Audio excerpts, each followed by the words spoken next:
ശ്രീ മഹാഭാരതത്തിലെ വിരാട പർവ്വത്തിലാണ് നമ്മളിപ്പോൾ ധരിച്ചുകൊണ്ടിരിക്കുന്നത്. വനവാസത്തിനു ശേഷം വിരാട രാജധാനിയിൽ കഴിയുന്ന പാണ്ഡവന്മാർ അവിടെ വെച്ച് പലതരത്തിലുള്ള ദുഃഖങ്ങളെ അനുഭവിച്ചു. കീചകനെയൊക്കെ കൊന്നു. അങ്ങനെ ഇരിക്കെ കീചകന്റെ വധത്തോടു കൂടി പാണ്ഡവന്മാരുടെ സാന്നിധ്യം വിരാടദേശത്ത് ഉണ്ട് എന്ന് സംശയം തോന്നിയ ധൃതരാഷ്ട്രപുത്രന്മാർ അവരെ പുറത്ത് കൊണ്ടുവരാൻ വേണ്ടി വിരാട രാജാവിൻ്റെ ഗോധനത്തെ, പശുക്കളെ അപഹരിച്ചു കൊണ്ടുപോവുകയാണ്.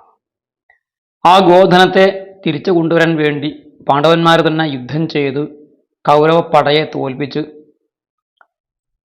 വിജയം കൈവരിക്കുന്ന ഭാഗമാണ് ഇപ്പോൾ നമ്മൾ വായിച്ചുകൊണ്ടിരിക്കുന്നത്. ഒരു ഭാഗത്തു കൂടി ത്രികർത്തന്മാർ ആക്രമിച്ചു. അതിനെ യുധിഷ്ഠിരാദികളും ഭീമനും ചേർന്ന് പ്രതിരോധിച്ച് വിരാടന്റെ ജീവൻ രക്ഷിച്ചു. മറുഭാഗത്തു കൂടി കൗരവ സൈന്യം, ഭീഷ്മർ, ദ്രോണര്, കൃപര്, കർണൻ, ശകുനി, ദുര്യോധനൻ മുതലായിട്ടുള്ള മഹാപരാക്രമികളായ മഹാരഥന്മാരായിട്ടുള്ള ആളുകൾ വിരാടന്റെ പശുക്കളെ അപഹരിച്ച് കൊണ്ടുപോകുമ്പോൾ തടയാൻ വേണ്ടി ഉത്തരൻ കൊട്ടാരത്തിലുള്ള സ്ത്രീകൾക്ക് മുന്നിൽ ഒരുപാട് വികഥനങ്ങൾ, ഒരുപാട് വീൺവാക്കുകൾ, വീമ്പ് പറയലൊക്കെ ചെയ്ത ശേഷം ഞാൻ അർജുനനെ പോലെ പോരാളിയാണ് എന്നൊക്കെ പറഞ്ഞെങ്കിലും പറ്റിയ സാരഥിയില്ല എന്ന് പറഞ്ഞപ്പോൾ അർജുനൻ, ബൃഹന്നളയായിട്ട് അവിടെ കഴിയുന്ന അർജുനൻ തന്നെ അദ്ദേഹത്തിന് സാരഥിയായിട്ട് പോകാമെന്ന് പാഞ്ചാലി മുഖാന്തരം അറിയുകയും അങ്ങനെ ബൃഹന്നളയുടെ രൂപത്തിലുള്ള അർജുനൻ വിരാടകുമാരനായ ഉത്തരന് സാരഥിയായിട്ട് വരികയും ചെയ്യുന്നു. പക്ഷേ സായിപ്പിനെ കാണുമ്പോൾ കവാത്ത് മറക്കുക എന്ന് പറഞ്ഞതുപോലെ ഉത്തരന് ഈ കൗരവരുടെ മഹാസമുദ്രം പോലെ പരന്നു കിടക്കുന്ന സൈന്യത്തെ കണ്ട് വിറയലുണ്ടാകുന്നു, വിയർക്കുന്നു. അതുപോലെ അദ്ദേഹം പിന്തിരിഞ്ഞോടാൻ ശ്രമിക്കുന്നു. അർജുനൻ പിറകെ ചെന്ന് ബലമായി പിടിച്ചു കൊണ്ടുവന്ന് ഉത്തരനെ തേരിലിരുത്തുകയാണ്. എന്നിട്ട് പറഞ്ഞു, നിന്റെ രാജ്യത്തിന്റെ മാനം കാക്കാൻ ഞാനിതാ പ്രതിജ്ഞാബദ്ധനാണ്, ഞാൻ രക്ഷിച്ചു കൊള്ളാം, ഞാൻ യുദ്ധം ചെയ്തു കൊള്ളാം, നീ എൻ്റെ തേര് തെളിച്ചാൽ മതി എന്ന് ബൃഹന്നള പറയുന്നു. അങ്ങനെ അവിടെ അടുത്തുള്ള ശമീവൃക്ഷത്തിൽ, ഒരു ശ്മശാനത്തിലുള്ള ശമീവൃക്ഷത്തിന് മുകളിൽ പാണ്ഡവന്മാരുടെ ആയുധങ്ങൾ ഒളിപ്പിച്ചു വച്ചിട്ടുണ്ട് എന്ന് അർജുനൻ പറയുന്നു. അർജുനന് മനസ്സിലായി, ഉത്തരൻ സുകുമാരം സമാജ്ഞായ സംഗ്രാമേ നാതികോവിദം, ഇവൻ സുകുമാരനാണ്, ചെറിയ പയ്യനാണ്, മൃദുവായ ശരീരമാണ്, വേണ്ടത്ര യുദ്ധം ചെയ്ത പരിചയവുമില്ല, അതുകൊണ്ട് അവനെ കണ്ട് യുദ്ധം ചെയ്യിച്ചാൽ പണി പാളും എന്ന് അർജുനന് മനസ്സിലായി. അതുകൊണ്ട് പറഞ്ഞു, ഉത്തര, നീ ആ മരത്തിൽ കയറി വില്ലുകൾ എടുക്കുക. നിന്റെ ഈ വില്ലുകളും ആയുധങ്ങളും ഒന്നും തന്നെ എൻ്റെ കൈക്കരുത്തിന് താങ്ങാൻ പറ്റുകയില്ല. എന്ന് വെച്ചാൽ എൻ്റെ ആയുധങ്ങൾക്ക് എൻ്റെ കൈക്കരുത്തിനെ താങ്ങാൻ പറ്റുകയില്ല എന്ന് വെച്ചാൽ അതിന് അത്ര തന്നെ വലുപ്പവും ഉറപ്പും ശക്തിയുമില്ല എന്നുള്ളത് കൊണ്ട് പാണ്ഡവന്മാരുടെ ആയുധം കൊണ്ട് ഞാൻ യുദ്ധം ചെയ്തു കൊള്ളാം എന്ന് അർജുനൻ പറയുകയാണ്. നിന്റെ ഈ കൊച്ചു ആയുധങ്ങളെ, വില്ലും വാളും ഒന്നും തന്നെ വലിയ ആനകളെയും മറ്റും നേരിടാൻ അത്ര പോരാ, അവ ചെറുതും മൃദുവുമാണ്. അതുകൊണ്ട് ഹേ ഭൂമിഞ്ജയ, ഹേ ഉത്തര, നീ ആ ശമീവൃക്ഷത്തിൽ കയറൂ. പാണ്ഡവരുടെ ആയുധങ്ങൾ അവിടെയുണ്ട്. എങ്ങനെയുള്ള ആയുധങ്ങളാണ്? ധ്വജാഹ ശരാശ്ച ശൂരാണാം ദിവ്യാനി കവചാനി ച, അവരുടെ ധ്വജങ്ങളും അവരുടെ ശരങ്ങളും അവരുടെ ദിവ്യങ്ങളായ കവചങ്ങളും ഒക്കെ അവിടെയുണ്ട്. അവിടെ മഹാവീര്യമുള്ള ഗാണ്ഡീവം അതിൽ വെച്ചിട്ടുണ്ട്. ഏകം ശതസഹസ്രേണ സംവിധം രാഷ്ട്രവർദ്ധനം വ്യായാമസഹമത്യർത്ഥം തൃണരാജസമം മഹത്. ഗാണ്ഡീവത്തിന്റെ മഹാത്മ്യമാണ്. ഈ ഒരൊറ്റ വില്ല കൊണ്ട് 1,00,000 പേരെ ഒരുമിച്ച് നേരിടാൻ സാധിക്കുന്നതും രാഷ്ട്രവർദ്ധനം, സാമ്രാജ്യം കെട്ടിപ്പടുക്കാൻ വേണ്ടിയിട്ട് സഹായകവുമായിട്ടുള്ള അതിമഹത്തായ വില്ല്, അത് ശക്തിയുള്ളവർക്ക് മാത്രം എടുത്തുയർത്താൻ സാധിക്കുന്നതും ശക്തിയുള്ളവന്റെ ശക്തിയെ താങ്ങാൻ കരുത്തുള്ളതും തൃണരാജസമം, ഒരു താലവൃക്ഷം പോലെ വലിപ്പമുള്ളതുമാണ്. അതിനെ നീ എടുക്കൂ. അതുപോലെ ഭീമന്റെയും യുധിഷ്ഠിരന്റെയും വില്ലുകളും അതുപോലെ ശക്തമാണ്. ഉത്തരം പറഞ്ഞു, ബൃഹന്നളെ, അതിലൊരു ചീഞ്ഞളിഞ്ഞ ശവമുണ്ട് എന്ന് കേട്ടിട്ടുണ്ട്. രാജകുമാരനായി ഞാൻ എങ്ങനെയാണ് ആ ശവത്തെ സ്പർശിക്കുക എന്ന് പറഞ്ഞു.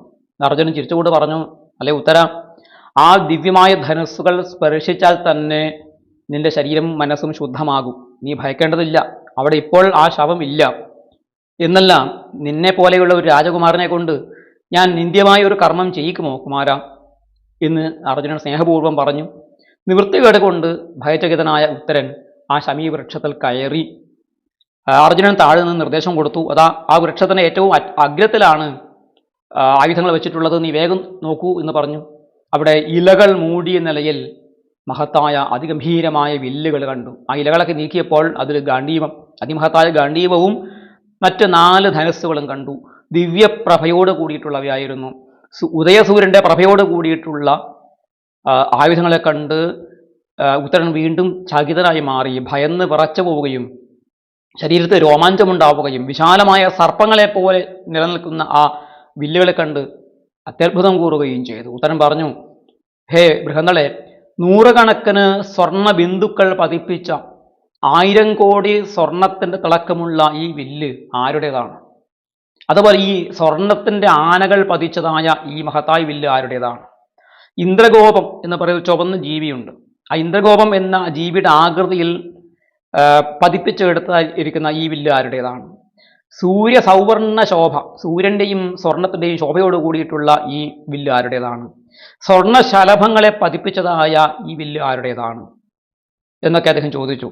അതുപോലെ തൂവൽ രോമങ്ങൾ പതിച്ച ശരങ്ങൾ, ഗാർധപത്രാഹ ശിലാശിതാഹ, കഴുകൻ്റെ തൂവൽ പതിപ്പിച്ചതായ അതിൻ്റെ ഒരറ്റത്ത് പക്ഷി തൂവലൊക്കെ ഘടിപ്പിച്ചിട്ടുള്ളതായ അതിതീക്ഷ്ണമായ ഈ ശരങ്ങൾ ആരുടേതാണ്? ശുദ്ധമായ ഈ ഖഡ്ഗം ആരുടേതാണ്? വിസ്മയോമേ പരോജാത, ഇതൊക്കെ കണ്ട് എനിക്ക് വലിയ അത്ഭുതമുണ്ടാകുന്നു. ഇത്ര മഹത്തായ ആയുധങ്ങൾ ഞാൻ ഇന്നേവരെ കണ്ടിട്ടില്ല എന്നാണ് അദ്ദേഹം പറയുന്നത്. അത് കേട്ട് അർജുനൻ പറഞ്ഞു, നീ ആദ്യം പറഞ്ഞ ആ 100 1000 സുവർണശോഭയോട് കൂടിയിട്ടുള്ള വില്ലെന്ന് പറഞ്ഞത് അത് രാഷ്ട്രവർദ്ധനം ആയിട്ടുള്ള ഗാണ്ഡീവമാണ്. ദേവന്മാരെയും മനുഷ്യരെയും ആ ഗാണ്ഡീവം കൊണ്ടാണ് അർജുനൻ യുദ്ധത്തിൽ ജയിച്ചത്. ദേവന്മാർ, ദാനവന്മാർ, ഗന്ധർവന്മാർ എന്നിവർ പൂജിക്കുന്ന ഒരു വില്ലാണ് അത്. 1000 വർഷക്കാലം ആ ഗാണ്ഡീവം കൊണ്ട് ബ്രഹ്മാവ് യുദ്ധം ചെയ്തു. അതിനുശേഷം അത് പ്രജാപതിക്ക് കൊടുത്തു. പ്രജാപതി 503 വർഷം ഈ ഗാണ്ഡീവത്തെ ഉപയോഗിച്ചു. അതിനുശേഷം ശക്രൻ, ഇന്ദ്രൻ 85 വർഷം അതിനെ ഉപയോഗിച്ചു. അതിനുശേഷം അത് സോമന് നൽകി. സോമരാജാവ് അത് 500 വർഷം ഉപയോഗിച്ചു. അതിനുശേഷം രാജാവായ വരുണൻ അതിനെ 100 വർഷം ഉപയോഗിച്ചു. ആ വരുണനിൽ നിന്ന് ശ്വേതവാഹനനായ അർജുനന് ആ വില്ല് ലഭിച്ചു. ആ ഖണ്ഡവം ദഹിപ്പിക്കുന്ന സമയത്ത് അഗ്നിഭഗവാന്റെ ശുപാർശ പ്രകാരമാണ് വരുണൻ ആ വില്ല് അർജുനന് കൊണ്ടു കൊടുക്കുന്നത്. അങ്ങനെ 65 വർഷം അർജുനൻ ഉപയോഗിച്ചു. അപ്പോൾ അർജുനന്റെ വയസ്സ് എത്രയായി എന്ന് നമ്മൾ ഏകദേശം കണക്ക് കൂട്ടണം. ഖണ്ഡവം ദഹിപ്പിക്കുന്ന സമയത്ത് അദ്ദേഹം ചെറുപ്പക്കാരനായിരുന്നു. 65 വർഷക്കാലം അദ്ദേഹം അത് ഉപയോഗിച്ചു. അപ്പോൾ അദ്ദേഹത്തിൻ്റെ വയസ്സ് 65 മേലെയാണ് എന്ന് നമ്മൾ മനസ്സിലാക്കണം. അങ്ങനെ മഹാവീര്യവും മഹാദിവ്യവുമായ വില്ലാണ് ആ കാണുന്ന ഗാണ്ഡീവം. അതിനടുത്ത് കാണുന്ന ഭീമന്റെ വില്ല് ദിഗ്വിജയം ചെയ്യുന്ന സമയത്ത് കിഴക്ക് ഭാഗത്തുള്ള രാജാക്കന്മാരെ മുഴുവൻ ജയിക്കാൻ ഉപയോഗിച്ചത് ആ ഗംഭീരമായ വില്ല് കൊണ്ടാണ്. യുധിഷ്ഠിരന്റെ വില്ലാണ് ഇന്ദ്രഗോപങ്ങൾ പതിപ്പിച്ച വില്ല്. സൂര്യസവർണമായ ആ വില്ല് നകുലൻ്റേതാണ്. ശലഭാകൃതി പതിപ്പിച്ച വില്ല് സഹദേവന്റെയാണ്. ലോമവാഹികളായ 1000 ശരങ്ങൾ അവിടെ കാണാം. അത് അർജുനന്റെ ശരങ്ങളാണ്. അവ ശീഘ്രഗാമികളാണ്, അതിവേഗം പറക്കുന്നവയാണ്, അക്ഷയ്യങ്ങളാണ്, ഒരിക്കലും തകരാത്തവയാണ്. വയ്യാഘ്രകോശ സായക, വ്യാഘ്ര ചർമ്മം കൊണ്ട് നിർമ്മിച്ചതായ വാള്, അതിഭീമമായ വാള് കാണാം. അത് ഭീമന്റെ വാളാണ്. ഇതൊക്കെ കണ്ട് ഉത്തരൻ പറഞ്ഞു, അല്ലയോ ബൃഹന്നളെ, ഇത്ര കൃത്യമായി നിനക്ക് പറയാൻ സാധിക്കുന്നു. ആ അർജുനൻ ഇപ്പോൾ എവിടെയാണ്? യുധിഷ്ഠിരൻ, ഭീമനും നകുല സഹദേവന്മാരും ഇപ്പോൾ എവിടെയാണ്? ചൂതിൽ തോറ്റിട്ട് അതിനുശേഷം അവരുടെ ഒരു വിവരവുമില്ലല്ലോ. സ്ത്രീരത്നമായ പാഞ്ചാലി ഇപ്പോൾ എവിടെയാണ്? അത് കേട്ട് അർജുനൻ പറഞ്ഞു, ചിരിച്ചുകൊണ്ട് പറഞ്ഞു, അഹമസ്മി അർജുന പാർത്ഥ സഭാസ്താരോ യുധിഷ്ഠിര വല്ലവോ ഭീമസേനസ്തു പിതുസ്തേര സപാചക അശ്വബന്ധോസ നകുല സഹദേവസ്തു ഗോകുലെ സൈരന്ധ്രീം ദ്രൗപദീം വിദ്ധി യത്കൃതേ കീചകാഹത. അല്ലെ ഉത്തര, പ്രാർത്ഥനായിരിക്കുന്ന അർജുനൻ ഇതാ ഈ നിൽക്കുന്ന ഞാൻ തന്നെയാണ്. നിന്റെ അച്ഛൻ്റെ കൊട്ടാരത്തിൽ സഭാസ്ഥാനനായിട്ട് ചൂതുകളി മുഴുകിക്കഴിയുന്നത് യുധിഷ്ഠിരൻ എന്ന ചക്രവർത്തി മഹാരാജാവാണ്. അങ്ങയുടെ അച്ഛൻ്റെ രസപാചകം ചെയ്യുന്ന വല്ലവൻ സാക്ഷാൽ ഭീമസേനനാണ്. അശ്വബന്ധം ചെയ്യുന്നവൻ നകുലനാണ്. ഗോകുലത്തിൽ പശുക്കളെ നോക്കുന്നത് സഹദേവനാണ്. സൈരന്ധ്രി എന്ന പേരുള്ള ആ സുന്ദരി ആർക്ക് വേണ്ടിയിട്ടാണോ അനേകം കീചകന്മാരെ കൊല്ലേണ്ടി വന്നത്, ആ സൈരന്ധ്രി മറ്റാരുമല്ല, പാണ്ഡവപത്നിയായ സ്ത്രീരത്നമായ പാഞ്ചാലി തന്നെയാണ്. ഇത് കേട്ട് ഉത്തരന് അത്ഭുതവും അവിശ്വാസവും ഉണ്ടായി. ഉടനെ ഉത്തരം പറയുകയാണ്, നീ പാർത്ഥനാണ് എന്നാണ് സ്വയം അവകാശപ്പെടുന്നതെങ്കിൽ പാർത്ഥന്റെ 10 പേരുകൾ അതെനിക്ക് നന്നായിട്ട് അറിയാം. എനിക്കറിയാമെങ്കിൽ ആ 10 പേരുകൾ പറയൂ അടയാളമായിട്ട്, എങ്കിൽ ഞാൻ നിന്നെ വിശ്വസിക്കാം. ശ്രദ്ധധ്യാം, ഞാൻ നിന്നെ ശ്രദ്ധിക്കാം, അതായത് ഞാൻ നിന്നിൽ വിശ്വസിക്കാം എന്ന് ഉത്തരം പറയുകയാണ്. അർജുനൻ പറഞ്ഞു, നീ ഏകാഗ്ര മനസ്സായിട്ട് കേൾക്കുക. അർജുനന്റെ 10 പേരുകൾ കേൾക്കണമെങ്കിൽ നമ്മൾ ഏകാഗ്രമായിട്ട് ധ്യാനത്തോടു കൂടിയിട്ടും ഭക്തിയോട് കൂടിയിട്ടും ശ്രവണം ചെയ്യണം എന്നാണ് പറയുന്നത്. ഭയം ഇല്ലായ്മ ചെയ്യാൻ വേണ്ടിയിട്ട് നമ്മുടെയൊക്കെ പഴയ കുടുംബങ്ങളിൽ അച്ഛനമ്മമാർ കുട്ടികൾക്ക് പറഞ്ഞു കൊടുക്കുന്ന 10 പേരുകളാണ് ഇനി പറയാൻ പോകുന്നത്. അർജുനൻ വാസ്തവത്തിൽ ഈശ്വരാംശമാണ്, ഈശ്വര ചൈതന്യമാണ്, ശ്രീകൃഷ്ണന്റെ തന്നെ ചൈതന്യമാണ് എന്നുള്ളത് കൊണ്ടാണ് അർജുനന്റെ ഈ 10 പേരുകൾ പ്രസിദ്ധമായതും അത് നിരാസത്തിന് വേണ്ടിയിട്ട് നമ്മൾ ചൊല്ലുന്നതും എന്ന് അങ്ങനെ ഒരു വിശ്വാസം നമുക്ക് ഉണ്ടായി വന്നതും അങ്ങനെയാണ്. അർജുന ഭക്തന്മാരും കൃഷ്ണഭക്തന്മാരും പണ്ട് കാലത്തുണ്ടായിരുന്നു. വാസുദേവ ഭക്തന്മാരെ വാസുദേവകന്മാരെന്നും അർജുന ഭക്തന്മാരെ അർജുനകന്മാർ എന്നും പറഞ്ഞിരുന്നതായിട്ട് നമുക്ക് പാണിനീയത്തിലും മറ്റും കാണാൻ വേണ്ടി സാധിക്കും. വസുദേവാർജുനാഭ്യാം ഗുൻ എന്നൊക്കെയുള്ള പാണിനീയ സൂത്രങ്ങളിൽ അത് പറഞ്ഞിട്ടുണ്ട്. അപ്പോൾ ആ 10 പേരുകൾ പറയുകയാണ്. അർജുന ഫാൽഗുനോ ജിഷ്ണു കിരീടീ ശ്വേതവാഹന ബീഭത്സുർവജയ കൃഷ്ണ സവ്യസാചീ ധനഞ്ജയ. അർജുന ഫൽഗുനോ ജിഷ്ണു കിരീടീ ശ്വേതവാഹന ബീഭത്സുർവിജയ കൃഷ്ണ സവ്യസാചീ ധനഞ്ജയ. ഇതാണ് 10 പേരുകൾ. ആ 10 പേരുകളും അർജുനൻ പറഞ്ഞപ്പോഴും ഉത്തരന് വിശ്വാസമായില്ല. ഇതൊക്കെ പഠിച്ചെടുക്കാവുന്നതല്ലേ ഉള്ളൂ ഈ 10 പേരുകൾ. അതുകൊണ്ട് ഈ 10 പേരുകൾ അവയുടെ അർത്ഥവും നീ പറയണം. എങ്ങനെ നീ വിജയനായി, എങ്ങനെ നീ ഫാൽഗുനായി, എങ്ങനെ ജിഷ്ണുവായി, എങ്ങനെ ജിഷ്ണുവായി, എങ്ങനെ ബീഭത്സുവായി, എങ്ങനെ സവ്യസാചിയായി, അതുകൂടി പറഞ്ഞാൽ ഞാൻ നിന്നെ വിശ്വസിക്കാം. ശ്രദ്ധധ്യാം, ഞാൻ നിന്നെ വിശ്വസിക്കാം. ശ്രദ്ധിക്കുക എന്ന് വെച്ചാൽ അവിടെ പ്രത്യയം, ശ്രദ്ധ എന്നൊക്കെയുള്ള പദങ്ങൾ വിശ്വാസം എന്ന വാക്കിനോട് ബന്ധപ്പെട്ട് കിടക്കുന്നവയാണ്. അർജുനൻ തൻ്റെ പേരിൻ്റെ വ്യുൽപ്പത്തി പറയുകയാണ്. സർവാൻ ജനപദാൻ ജിത്വാ വിത്തമാദായ കേവലം മധ്യേ ധനസ്യ തിഷ്ഠാമി തേനാഹുർമാം ധനഞ്ജയം.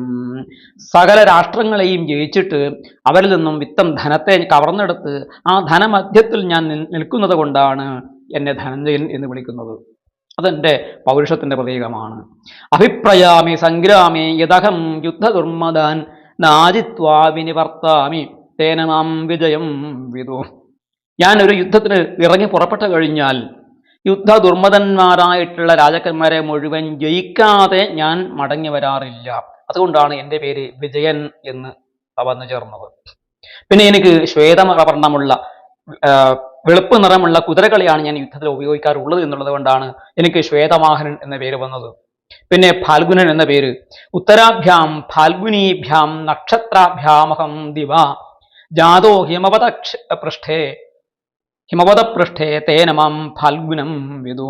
ഉത്തര ഫാൽഗുനി നക്ഷത്രത്തിൽ 2 നക്ഷത്രങ്ങൾ ചേർന്നതാണ്. ആ 2 നക്ഷത്രങ്ങൾ ഉദിച്ചു നിൽക്കുന്ന സമയത്ത്, അല്ലെങ്കിൽ ആ നക്ഷത്രങ്ങളിൽ ചന്ദ്രൻ നിൽക്കുമ്പോഴാണ് ഞാൻ ഹിമവാന്റെ മലഞ്ചരിവിൽ ഞാൻ ജനനം കൊണ്ടത്. അതുകൊണ്ടാണ് എനിക്ക് ഫാൽഗുനൻ എന്ന പേര് വന്നത്. ശക്രൻ, സാക്ഷാൽ ഇന്ദ്രൻ എനിക്ക് സന്തോഷിച്ച് സൂര്യസമപ്രഭമായ കിരീടം ദാനം സമ്മാനിച്ചു. അതുകൊണ്ടാണ് ആ കിരീടം കാരണമാണ് എൻ്റെ പേര് കിരീടി എന്ന് വന്നത്. എനിക്ക് ബീഭത്സു എന്ന് പേര് വരാൻ കാരണം എന്താണ്? നകുര്യാം കർമ്മ ബീഭത്സം യുധ്യമാന കഥഞ്ചന തേന ദേവമനുഷ്യേഷു ബീഭത്സുരതി വിശ്രുത. ഞാൻ യുദ്ധത്തിൽ ഒരിക്കലും ബീഭത്സകർമ്മം ചെയ്യാറില്ല. ശത്രുക്കളെ ശൗര്യം കൊണ്ട് നേരിടുക എന്നല്ലാതെ ചതിക്കുക അല്ലെങ്കിൽ അവരോട് ക്രൂരത കാണിക്കുക, ഒരിക്കലും ആർക്കും കണ്ടാൽ അറക്കുന്നതായ പ്രവർത്തികൾ യുദ്ധത്തിൽ അത് ഞാൻ ഒരിക്കലും ചെയ്യാറില്ല. അതുകൊണ്ട് ദേവന്മാരും മനുഷ്യന്മാരും എന്നെ ബീഭത്സു എന്ന് വിളിക്കാറുണ്ട്. പിന്നെ ഞാൻ സവ്യസാചിയാണ്.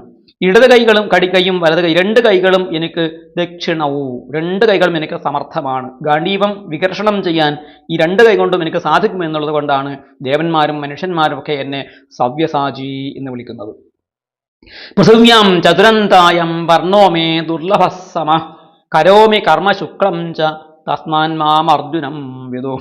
ഭൂമിയുടെ 4 സമുദ്രങ്ങൾ അതിർത്തിയായിട്ടുള്ള ഈ ഭൂമിയിൽ എൻ്റെ വർണ്ണം എന്ന് വെച്ചാൽ ദീപ്തി, എൻ്റെ ഈ പ്രകാശം, എൻ്റെ ശരീരത്തിൽ നിന്ന് വരുന്ന ഈ പ്രകാശം അത് ദുർലഭമാണ്, മറ്റാർക്കും മറ്റെവിടെയും ഇല്ലാത്തതാണ്. സമഹ, എനിക്ക് ഋജുത്വം ഉണ്ട്, സമത്വമുണ്ട്, എല്ലാവരോടും എനിക്ക് സമഭാവമാണ്. പിന്നെ കരോമി കർമ്മ ശുക്ലം ച, ഞാൻ ചെയ്യുന്ന കർമ്മങ്ങൾ ശുക്ലകർമ്മങ്ങൾ, വെളുത്ത കർമ്മങ്ങൾ, അതായത് സൽക്കർമ്മങ്ങൾ, ധാർമ്മികമായ ജീവിതം നയിക്കുന്നവനാണ്. ശുക്ലമായ ശുദ്ധമായ കർമ്മങ്ങൾ ചെയ്യുന്നവനായതുകൊണ്ടും അർജുന ശബ്ദത്തിന് ശുക്ല വർണ്ണം എന്ന അർത്ഥമുള്ളത് കൊണ്ടും ഋജു അതായത് സമത്വം ഉള്ളവൻ എന്നുള്ള അർത്ഥത്തിലും ഞാൻ അർജുനനായി തീർന്നു.